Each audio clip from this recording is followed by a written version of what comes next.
Behind me is our reception area, and to the side here is obviously where our clients come for their consultations.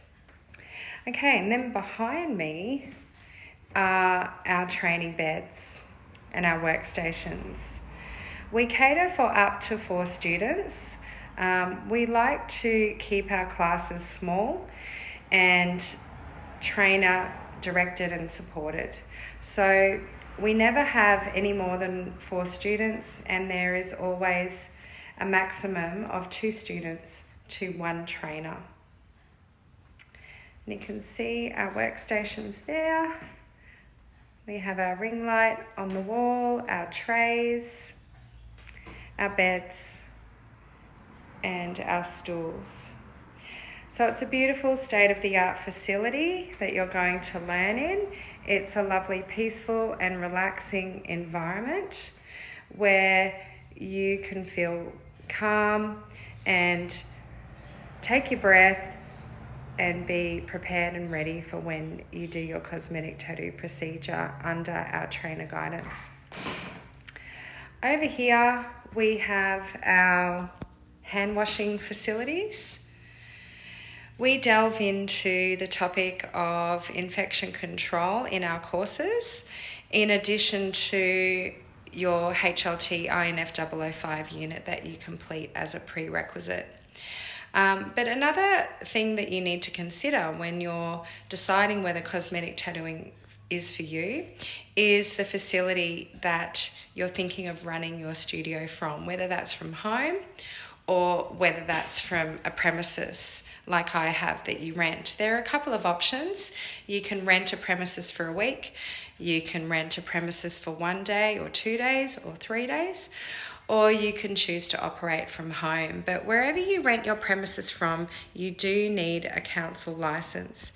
And the council will ask for your HLT INF 005 statement of attainment before determining if you're suitable for license. And they will also come out on site to view your studio. And things that they're looking for is that you can easily minimize anything getting contaminated with infection or being passed on to yourself or clients. So you're minimizing the risk of contamination and the spreading of any infection. And one of the ways you can minimize risks is by having a clean and a dirty zone. So in our studio, you can see that we have a clean zone. This is our hand washing zone.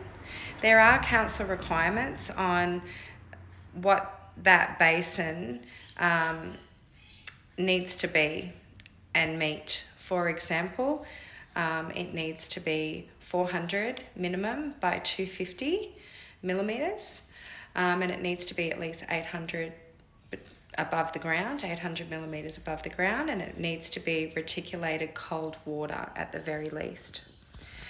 And then we need to have a dirty zone. So our dirty zone in our studio is on the other side, so that we can show that we have a workflow of clean to dirty.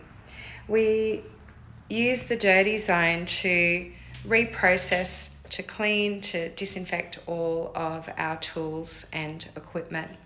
So when they've gone through that process of cleaning and then disinfection, they'll move across into our clean zone, and any items that may be reused that have possibly penetrated the skin or come into contact with any blood or bodily fluids will be sterilised. For example, tweezers and brow scissors.